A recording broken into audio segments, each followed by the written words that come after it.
চলুন দেশাকে ভিডিওটা দেখে তারপর কোনো ফানি কমেন্ট খালি একটু ভালোবাসি জ্বালা যন্ত্রণা সহ্য করি দিচ্ছি রে কোন দিন তাকে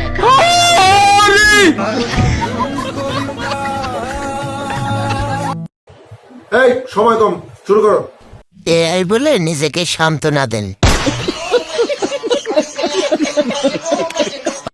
ভাই এগুলো টিভিতে আপলোড করুন, আমরা টিভি চালাই না।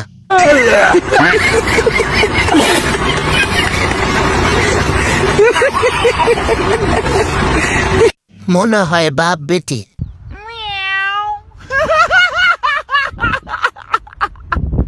আপনাকে আজ পুরো জাতি স্যালুট জানাই। अच्छा চাচা তুমি এই মেশিন পাইলা কই? যে আইছেন ভয় পাইছি তো মামু। আমি আসতেছিলাম কিন্তু শেষে আপনাদের দিকে আসি থেমে গেছে।